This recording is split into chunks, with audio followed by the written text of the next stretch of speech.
BC రిజర్వేషన్ల అమలు కోసం కాంగ్రెస్ పోరుబాట పట్టింది. నేడు ఢిల్లీ జంతర్ మంతర్లో టీ కాంగ్రెస్ నేతలు ధర్నా చేస్తున్నారు. ఉదయం 11 గంటల నుండి మధ్యాహ్నం 1 గంట వరకు ధర్నాకు అనుమతి లభించింది. ధర్నాకు రాహుల్ గాంధీ, ఖర్గే, ప్రియాంక గాంధీ హాజరు కానున్నారు. ధర్నాలో CM Revanth, PCC chief Mahesh Kumar Goud మంత్రులు పాల్గొననున్నారు.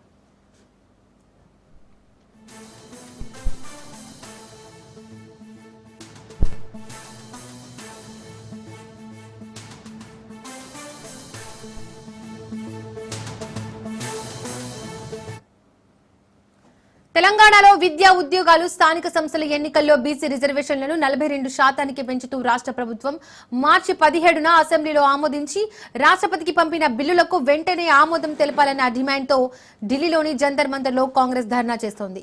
ముఖ్యమంత్రి రేవంత్ రెడ్డి, పీసీసీ అధ్యక్షుడు మహేష్ కుమార్ గౌడ్ ఆధ్వర్యంలో జరిగే ఈ కార్యక్రమం కోసం ఇప్పటికే ఏర్పాట్లు పూర్తయ్యాయి.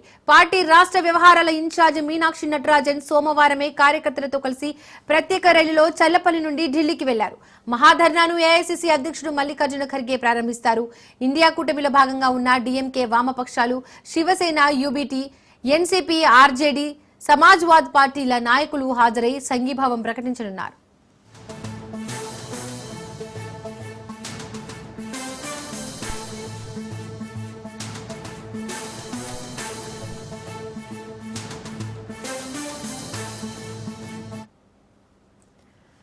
తెలంగాణ ప్రభుత్వం నిర్వహించిన కులగణనను జాతీయ స్థాయి నమూనాగా మార్చాలన్న ఎజెండాతో తొలి నుండి పోరాటం చేస్తున్న కాంగ్రెస్ ఈ ధర్నాను విజయవంతంగా నిర్వహించి దేశవ్యాప్తంగా ఒక సందేశాన్ని పంపాలని భావిస్తోంది.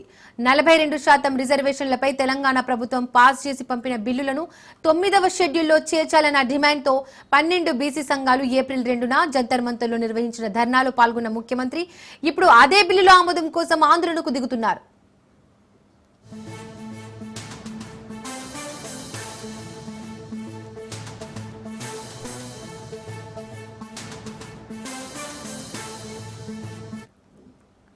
సెప్టెంబర్ 30 లోపు రాష్ట్రంలో స్థానిక సంస్థల ఎన్నికలు నిర్వహించాలన్న హైకోర్టు ఆదేశాల అమలు అంశం ఈ బిల్లుల ఆమోదంతో ముడిపడి ఉన్నందున కేంద్రం వెంటనే వాటికి పచ్చజెండా ఊపి రాష్ట్రంలో బీసీలకు రాజకీయ రిజర్వేషన్లు పెంచేందుకు బాటలు వేయాలని సీఎం రేవంత్ డిమాండ్ చేస్తున్నారు.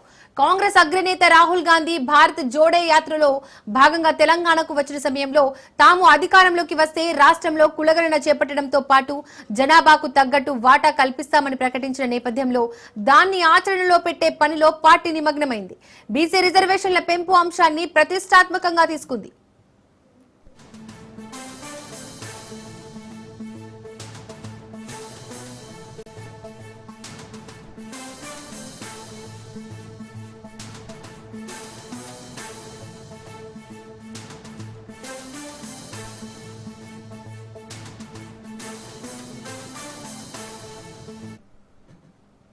స్థానిక సంస్థల ఎన్నికల్లో బీసీ రిజర్వేషన్ 42% అమలుకు అన్ని పార్టీలు సహకరించాలని మాజీ ఎంపీ వి హనుమంతరావు కోరారు. జంతర్ మంతర్ వద్ద చరిత్రలో ఎన్నడూ జరగని విధంగా బీసీ మహాధర్నా నిర్వహిస్తామని 4000 మందికి పైగా నేతలతో నిరసన ధర్నా చేపడుతున్నామని తెలిపారు. కేంద్రాన్ని ఒప్పించి బీసీ రిజర్వేషన్ అమలు చేసేలా ఒత్తిడి తెస్తామంటున్న విహెచ్తో మా ప్రతినిధి Raju face to face.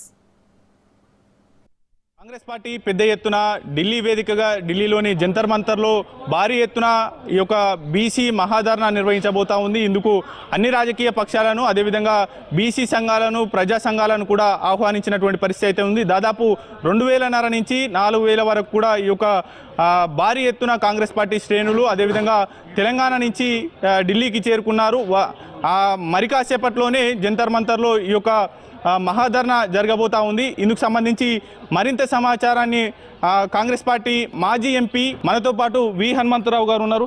Sir, ఏంటి బీసీ రిజర్వేషన్కు పెద్ద ఎత్తున మీరు డిమాండ్ చేస్తూ ఉన్నారు? ఒకవైపు బీజేపీ వ్యతిరేకిస్తూ ఉంది, ఇందులో ముస్లిం రిజర్వేషన్లు కలిపారు, అందుకే మేము వ్యతిరేకిస్తూ ఉన్నాం అనేది చెప్తా ఉన్నారు. ఇది కొత్త ఏం కాదు, ఎప్పుడు కూడా ఆర్ఎస్ఎస్ బీజేపీ బీసీలకు వ్యతిరేకమని తేలిపోయింది.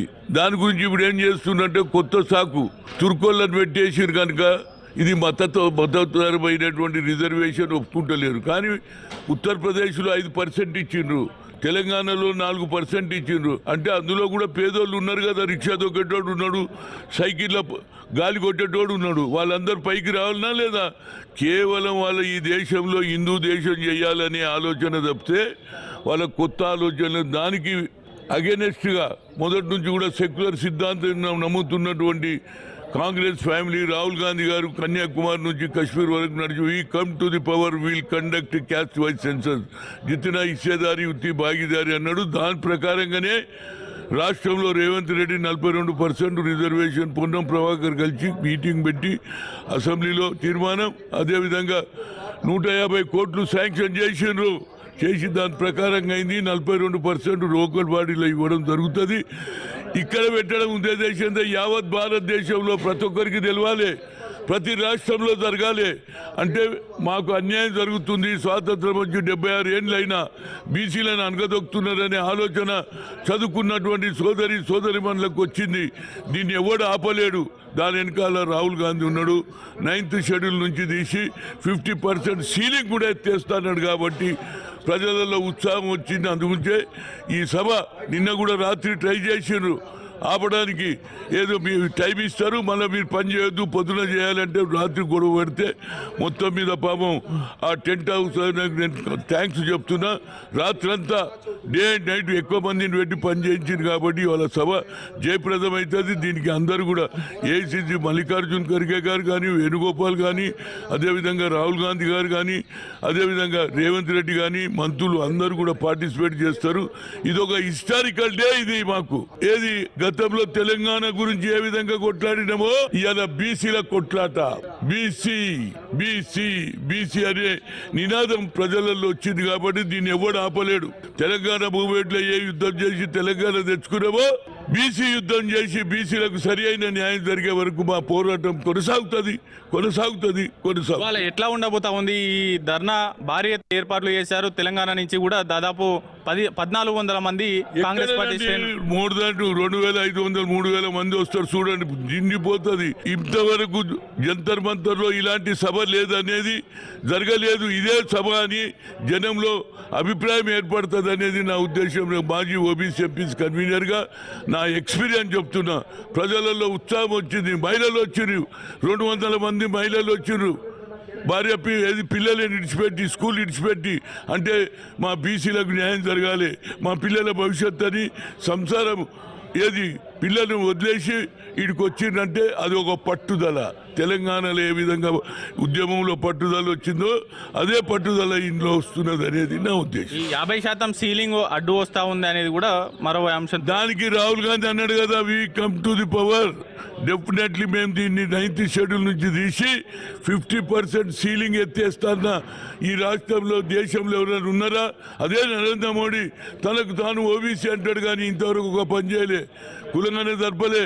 మా జనాభా ప్రాతిపదికన ఒక సెపరేట్ మినిస్ట్రీ ఇయ్యలే. అది కూడా మేము ఓబీసీ పార్లమెంట్ కమిటీలో ఎత్తేస్తే అది కూడా కోల్డ్ స్టోరేజ్ లో పెట్టిండ్రు. కనుక వీళ్లకు బీసీలు అంటే వ్యతిరేకం.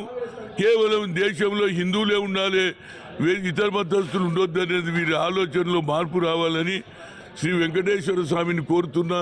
ఎన్ని రోజులు మాకు అన్యాయం చేస్తారు? ఇప్పటికైనా దేవుడా వాళ్ళ మనసులలో ఆలోచనలో మార్పు రాని కోరుతున్నా. రైట్. ఎట్టి పరిస్థితుల్లో ఈ యొక్క మహాధర్నా గతంలో ఎన్నడూ జరగని విధంగా జరగబోతా ఉంది అనేది కూడా పూర్తి స్థాయిలో హనుమంతరావు గారు ధీమా వ్యక్తం చేస్తున్నటువంటి పరిస్థితి అయితే ఉంది. పూర్తి స్థాయిలో కూడా బ్రహ్మాండమైన విధంగా భారీ ఏర్పాట్లు జంతర్ మంతర్ వద్ద కొనసాగుతున్నటువంటి సిచ్యువేషన్ అయితే కనిపిస్తూ ఉంది.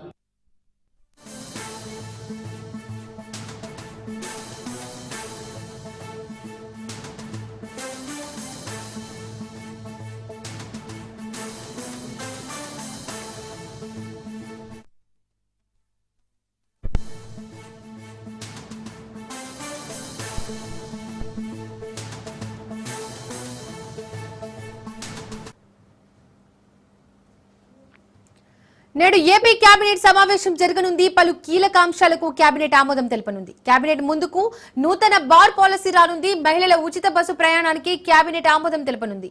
సీఎం సింగపూర్ టూర్ పై కేబినెట్ లో చర్చించనున్నారు. కొత్త రేషన్ కార్డుల జారీకి కేబినెట్ ఆమోదం తెలుపనుంది. రాజధాని అభివృద్ధి, భూ కేటాయింపులపై చర్చ జరగనుంది. కేబినెట్ ముందుకు నాలా చట్ట సవరణ బిల్లు రానుంది. ఎల్ఆర్ఎస్, బీఆర్ఎస్ పైన కేబినెట్ లో చర్చ జరగనుంది. ఫ్రీ హోల్డ్ భూముల్లో అక్రమాలపై కేబినెట్ లో చర్చించనున్నారు.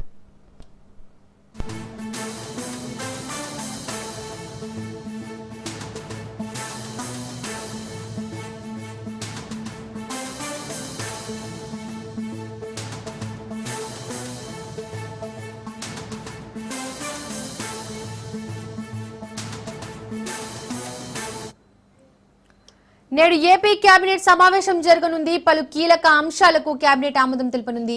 కేబినెట్ ముందుకు నూతన బార్ పాలసీ రానుంది. ఇక ఇదే అంశానికి సంబంధించి మరిన్ని డీటెయిల్స్ మా ప్రతినిధి వాసు అందిస్తారు. వాసు, చెప్పండి. Good morning Deepika.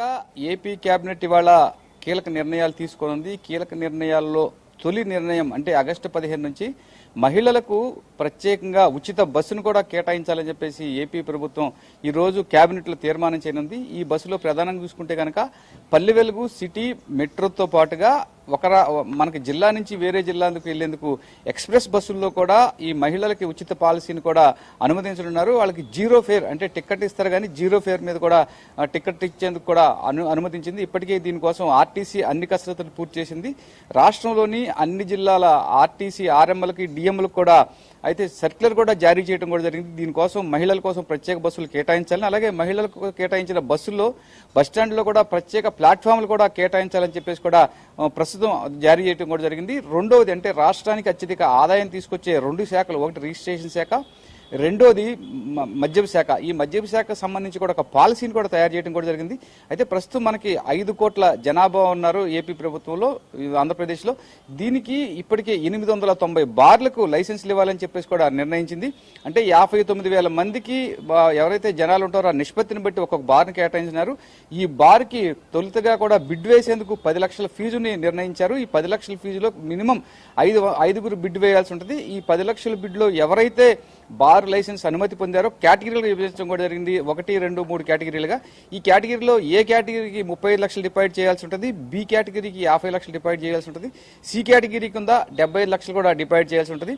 అంటే దీనికోసం ప్రభుత్వం ఎట్టి పరిస్థితుల్లోనూ ప్రజలకు అనారోగ్యాన్ని కలిగించని, అంటే అనారోగ్యాన్ని ఇవ్వని మందు కూడా లిక్కర్ పాలసీ కూడా తయారు చేయాలి. దీనికోసం ప్రత్యేకంగా ఎప్పటికప్పుడు మద్యం ఏ మేర వస్తుంది, మద్యంలో ప్రజలకు ఆరోగ్యం కలిగించే కలుషితాలు కానీ టాక్సిన్స్ కానీ ఏమైనా ఉన్నాయని చెప్పేసి కూడా సర్ప్రైజ్ తనిఖీలు చేయాలని చెప్పేసి కూడా ఏపీ ప్రభుత్వం నిన్న ఆదేశాలు కూడా జారీ చేసింది. ఏపీ సీఎం మొన్న ఏర్పాటు చేసిన మీటింగ్లో ఖచ్చితంగా చెప్పారు, ఎట్టి పరిస్థితుల్లోనూ ప్రజలకు అనారోగ్యాన్ని కలిగించే లిక్కర్ని కానీ మద్యాన్ని కానీ అమ్మవద్దు, అమ్మితే కనుక అటువంటి వారిని ఉపేక్షించేది లేదు, ఎట్టి పరిస్థితులు కూడా కలుషితం కాకూడదని చెప్పేసి కూడా సీఎం చంద్రబాబు నాయుడు చెప్పడం కూడా జరిగింది. దీని నేపథ్యంలోనే నూతన పాలసీ విధానం కూడా తీసుకొచ్చారు. దీని ద్వారా ఏపీ ప్రభుత్వానికి అత్యధిక ఆదాయం రానుంది. మరొక రకంగా చూసుకుంటే కనుక రిజిస్ట్రేషన్ శాఖ, స్టాంప్స్ రిజిస్ట్రేషన్ శాఖ ద్వారా అత్యధిక ఆదాయం రానుంది. కానీ స్టాంప్స్ రిజిస్ట్రేషన్ శాఖ వచ్చే ఆదాయం గణనీయంగా పడిపోవడంతో ఇప్పుడు అర్బన్ ముటేషన్ అనే ఒక నూతన పథకానికి ఏపీ ప్రభుత్వం శ్రీకారం చుట్టింది. ఎవరైతే రిజిస్ట్రేషన్ శాఖ ద్వారా రిజిస్ట్రేషన్ చేయించుకుంటున్నారో దానికి అర్బన్ ముటేషన్ అంటే వెంటనే ఆ పరిధిలో, అంటే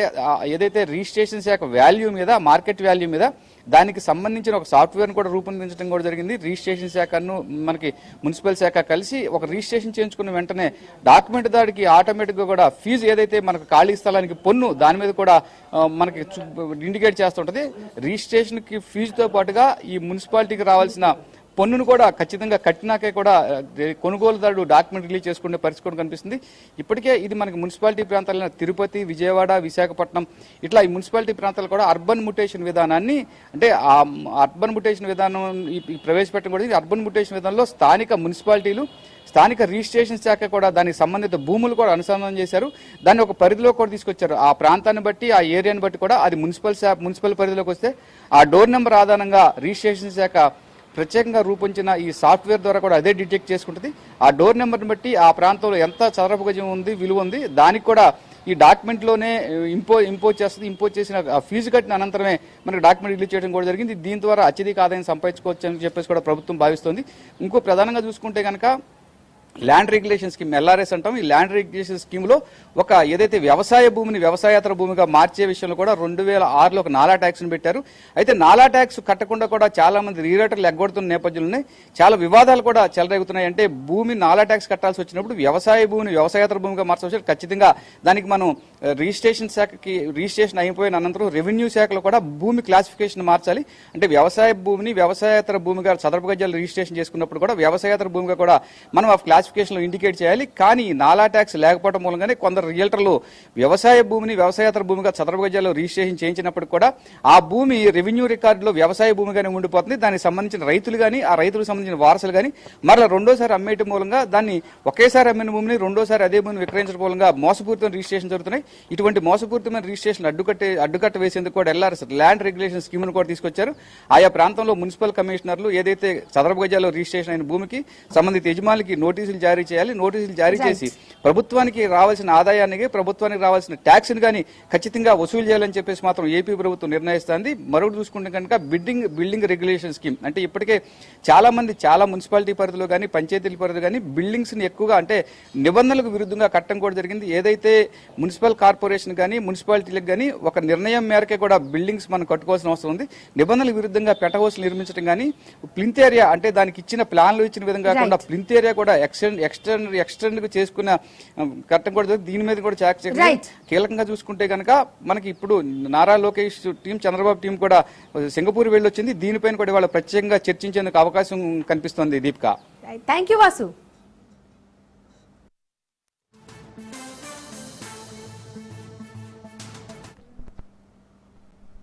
జీవీఎంసీ స్టాండింగ్ కమిటీ ఎన్నిక ప్రారంభమైంది. ప్రధాన కార్యాలయంలోని పాత కౌన్సిల్ హాల్లో 2 పోలింగ్ బూత్లను ఏర్పాటు చేశారు. మధ్యాహ్నం 2 గంటలకు పోలింగ్ ముగియనుంది. అభ్యర్థుల సమక్షంలోనే బ్యాలెట్ బాక్స్లను సీల్ వేస్తామన్నారు. మధ్యాహ్నం భోజనం తర్వాత ఓట్లు లెక్కించి ఫలితాలను వెల్లడించడం జరుగుతుందన్నారు. వచ్చే ఏడాది మార్చి 13 వరకు ఉండే ఈ స్టాండింగ్ కమిటీకి 10 మంది సభ్యులను ఎన్నుకోవాల్సి ఉంటుంది. దీనికోసం కూటమి తరపున టీడీపీ నుండి 9 మంది, బీజేపీ నుండి 1, వైసీపీ నుండి 10 మంది పోటీలో నిలిచారు. కూటమికి 63 మంది, వైసీపీకి 32 మంది సభ్యుల బలం ఉంది. సిపిఐ, సిపిఎం కు ఒక్కొక్క చొప్పున కార్పొరేటర్లు ఉన్నారు. వీరిలో జనసేనకు చెందిన 22వ వార్డు కార్పొరేటర్ పీతల మూర్తి యాదవ్ తో పాటు సిపిఎం కార్పొరేటర్ గంగారావు ఎన్నికకు బహిష్కరిస్తున్నట్టు ఇప్పటికే ప్రకటించారు.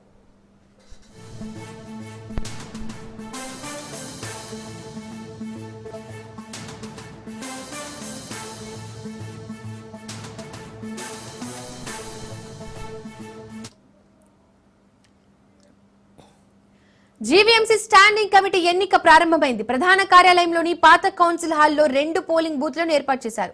మధ్యాహ్నం 2 గంటలకు పోలింగ్ ముగియనుంది. అభ్యర్థుల సమక్షంలోనే బ్యాలెట్ బాక్స్లను సీల్ వేయనున్నారు. మధ్యాహ్నం భోజనం తర్వాత ఓట్లు లెక్కించి తర్వాత ఫలితాలను వెల్లడించడం జరుగుతుందన్నారు.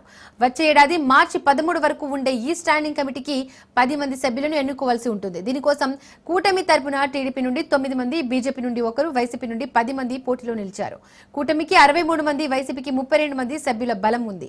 సిపిఐ, సిపిఎం కు ఒక్కొక్క చొప్పున కార్పొరేటర్లు ఉన్నారు. వీరిలో జనసేనకు చెందిన 22వ వార్డు కార్పొరేటర్ పీతల మూర్తి యాదవ్ తో పాటు సిపిఎం కార్పొరేటర్ గంగారావు ఎన్నికకు బహిష్కరిస్తున్నట్టు ఇప్పటికే ప్రకటించారు.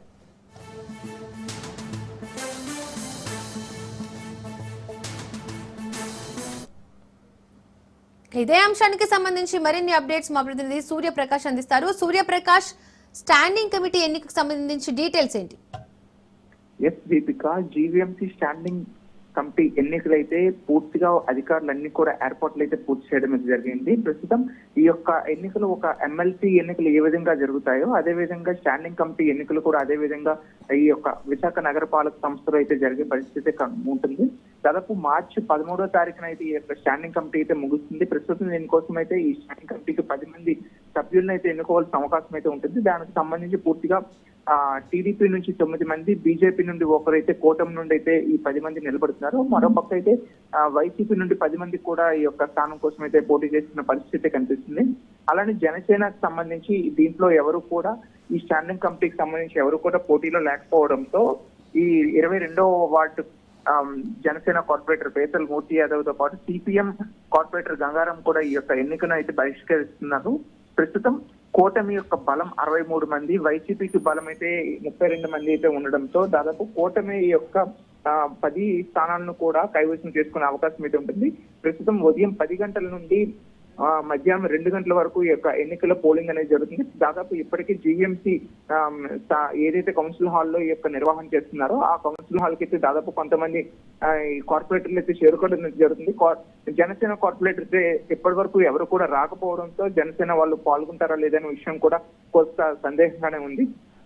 మరోపక్క 2 గంటల వరకు ఈ యొక్క ఎన్నికల ప్రక్రియ పూర్తి చేసి 2:30 నుండి అయితే ఈ యొక్క కౌంటింగ్ ప్రక్రియ కూడా పూర్తి చేసి సాయంత్రం అయ్యేసరికి దీని ఫలితాలను కూడా తెలియజేస్తామని అయితే ఎన్నికల అధికారి కేతన్ కర్క్ జీవీఎంసీ కమిషనర్ అయితే తెలియజేయడం జరుగుతుంది. ప్రస్తుతం దీనికి సంబంధించి ప్రతి ఒక్కరు కూడా ఎవరెవరైతే ఓటింగ్ వేయాలనుకుంటున్నారో వాళ్ళందరినీ కూడా అవగాహన కార్యక్రమం కూడా గత 2 రోజులుగా అయితే వాళ్ళకి కార్పొరేట్లకు ఎన్నికల అవగాహన కార్యక్రమాన్ని కూడా పూర్తి చేసిన పరిస్థితి ఉంది. ప్రతి ఒక్కరు కూడా 10 మంది ఎన్నుకోవాల్సిన వాళ్ళని 10 మందికి ఓటు వేసి వాళ్ళు ఎవరైతే మెజారిటీ చూపించారో ఆ 10 మందికి మాత్రమే టిక్ పెట్టే అవకాశం కల్పిస్తున్నారు. మరొకరిని ఎవరైనా 11 గానీ లేకపోతే 9 గానీ వేస్తే ఆ యొక్క ఓటింగ్ కూడా చెల్లదని విషయాన్ని కూడా తెలియజేస్తున్నారు. ముఖ్యంగా ఈ రోజు జరిగే ఎన్నికల స్టాండింగ్ కమిటీకి అయితే వైసీపీ నుండి అయితే భారీ ఎత్తున అయితే నిరసన అయితే కనిపిస్తుంది. ఎందుకంటే 27 మంది పార్టీ ఫిరాయింపు చేసి కూటమిలో ఉన్న వాళ్ళు కూటమి పార్టీలో చేరడంతో అయితే ఈ యొక్క ఎన్నికను కూడా జరపద్దని అయితే వైసీపీ అప్పట్లో కొద్ది రోజుల క్రితం అయితే ఆర్ఓ అధికారి అయిన జిల్లా కలెక్టర్ కి అయితే దీనిపై ఒక నివేదికను అలానే వినతి పత్రం అయితే ఇచ్చారు. ఎన్నికను కూడా జరపకుండా ఆపివేయాలని కూడా వాళ్ళు వినతి పత్రాన్ని అందించారు. కానీ దాన్ని పక్కదో పట్టించి అసలు పట్టించుకోకుండా ఇప్పుడు ప్రస్తుతం కూటమి నాయకుల అండదండలతోనే ఈ యొక్క ఎన్నికలు చేస్తున్న విషయాన్ని కూడా వీళ్ళు తీసుకొచ్చే ప్రయత్నం చేస్తున్నారు. ఈ ఎన్నిక ఈ రోజు సాయంత్రం పూర్తి చేసి స్టాండింగ్ కమిటీ మొత్తం కూడా ఈ 10 మందిని కూడా ఎన్నుకునే పరిస్థితి ఉంది. Thank you Suryaprakash.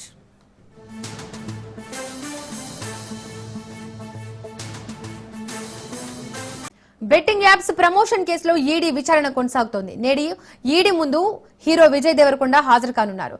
Vijay దేవరకొండను ED అధికారులు విచారించనున్నారు. ఇప్పటికే బెట్టింగ్ యాప్స్ ప్రమోషన్ కేసులో ప్రకాష్ రాజ్ను ఈడీ విచారించింది.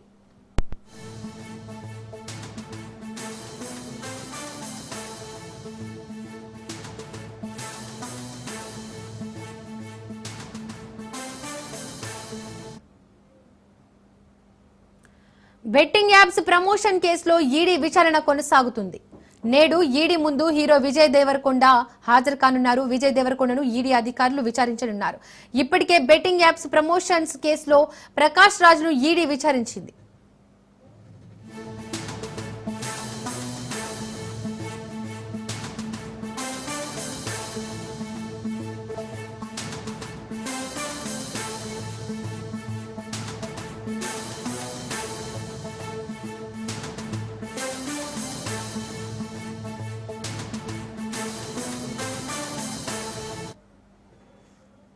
ఇదే అంశానికి సంబంధించి పూర్తి డీటెయిల్స్ మా ప్రతినిధి రత్నకుమార్ అందిస్తారు. రత్నకుమార్, బెట్టింగ్ యాప్స్ కి సంబంధించి ఈడీ విచారణకు ఈరోజు విజయ్ దేవరకొండ హాజరు కానున్నారు. ఎలాంటి అంశాలను ప్రస్తావించే అవకాశం ఉంది? బెట్టింగ్ యాప్స్ కేసులో ప్రమోషన్స్ చేసిన 29 మంది సినీ నటులు, సోషల్ మీడియా ఇన్ఫ్లుయెన్సర్లు, బిగ్ బాస్ కంటెస్టెంట్ల మీద పోలీసులు ఇప్పటికే కేసులు నమోదు చేశారు. హైదరాబాద్ పరిధిలో మియాపూర్ పోలీస్ స్టేషన్ అలాగే పంజగుట్ట పోలీస్ స్టేషన్ లో 29 మంది మీద కేసులు నమోదు. అయితే బెట్టింగ్ యాప్స్ ప్రమోషన్స్ ద్వారా పెద్ద ఎత్తున మనీ లాండరింగ్ జరిగిందన్న ఉద్దేశంతో ఈడీ అధికారులు రంగంలోకి దిగి ఎఫ్ఐఆర్ కాపీలను లాండ్ ఆర్డర్ పోలీసుల నుంచి తెప్పించుకొని పంజగుట్ట పోలీస్ స్టేషన్ అలాగే మియాపూర్ పోలీస్ స్టేషన్లలో గతంలో నమోదైనటువంటి ఎఫ్ఐఆర్ కాపీలను తెప్పించుకొని వాటిని బేస్ చేసుకొని ఈసీఐఆర్ నమోదు చేశారు. ఈసీఐఆర్ నమోదు చేసిన తర్వాత ఇందులో కీలకంగా ఉన్నటువంటి సెలబ్రిటీస్ పెద్ద మొత్తంలో ఆదాయాన్ని సంపాదిస్తూనే బెట్టింగ్ యాప్స్ ను ప్రమోట్ చేస్తున్న పలువురు అగ్ర నటులకు నోటీసులను జారీ చేయడం జరిగింది. ప్రస్తుతం ఇండస్ట్రీలో రాణిస్తున్నటువంటి నటీ నటులకు ఇందులో భాగంగానే సీనియర్ నటుడు ప్రకాష్ రాజ్ అలాగే మంచు లక్ష్మి, హీరో విజయ్ దేవరకొండ, రాణా వీళ్లకు నోటీసులు ఇచ్చి విచారణకు హాజరు కావాలని తెలియజేశారు. ఇప్పటికే నటుడు ప్రకాష్ రాజ్ ను ఈడీ అధికారులు విచారించడం జరిగింది. ఇవాళ హీరో విజయ్ దేవరకొండను విచారణకు రమ్మని ఈడీ అధికారులు తెలియజేశారు. ఇవాళ ఉదయం 11 గంటలకు ఆయన విచారణకు హాజరు కావాల్సి ఉంది.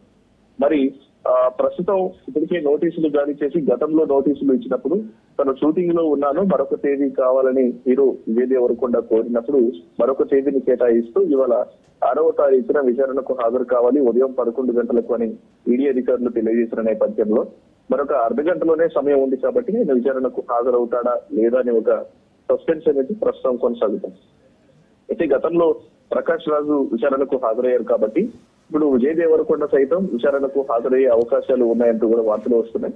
ఆయన విచారణకు హాజరవుతాడా లేదనేది చూడాల్సినటువంటి పరిస్థితి ఉంటుంది. ఇక ఈ కేసులో బెట్టింగ్ యాప్స్ ను ప్రమోషన్స్ అంశంలో గతంలో కొన్ని బెట్టింగ్ యాప్స్ ను ప్రమోట్ చేసినటువంటి వీడియోలు బయటకు వచ్చిన తర్వాత కొంత క్లారిటీని కూడా ఆయన యొక్క పిఆర్ టీమ్ మేనేజర్లు వివరించేటువంటి ప్రయత్నం చేశారు ఒక మెసేజ్ ద్వారా.